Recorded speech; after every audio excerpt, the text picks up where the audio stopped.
Donald Trump and Stephen Miller appear very happy with the way their mass deportations are going. In fact, they've deported nearly 200,000 people since Trump returned to office, on track for the highest level in a decade. And if you, for some reason, still believe that those are the worst of the worst, that probably sounds like great news. It would be impolite of me to burst your ridiculous, fantastical bubble. But anyway, while Trump and Stephen Miller might be happy, you know who's not that happy?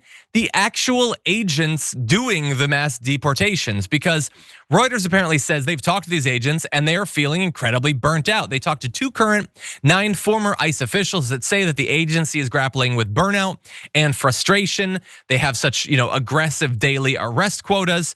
And because they have to try to match those, it's led to the detention of thousands of individuals with no criminal record. In fact, the majority have no criminal record, long-term green card holders, others with legal visas, and even some US citizens.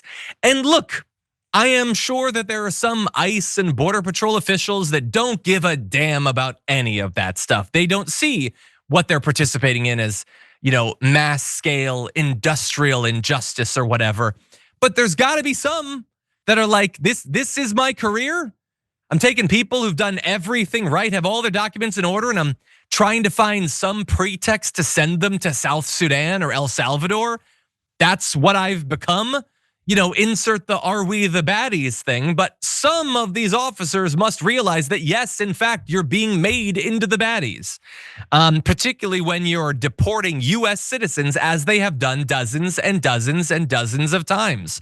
Some ICE investigators are apparently frustrated that hundreds of specialized ICE investigative agents who normally focus on serious crimes such as human trafficking and transnational gangs have been reassigned to routine immigration enforcement.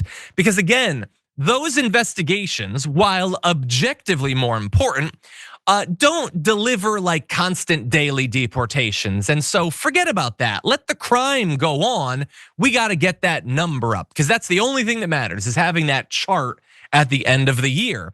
And if you are a serious agent, perhaps someone whose life and career and expertise has been in dealing with these transnational gangs or human trafficking or sex trafficking, somebody who actually cares about this, think about how you would feel if you were told, forget that stuff, just go and track down people selling flowers on the side of the road.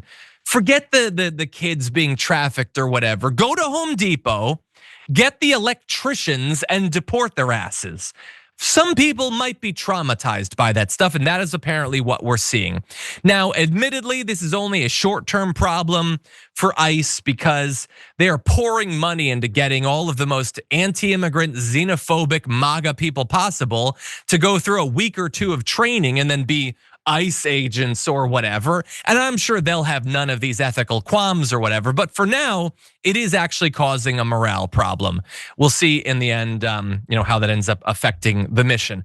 And by the way, if they're already having so many issues meeting this quota, when supposedly there are so many of the worst to track down, how's it gonna look in a month? How's it gonna look in a year? It's only gonna get harder from here on out, and they're gonna get more desperate. Their standards are gonna go lower and lower and lower.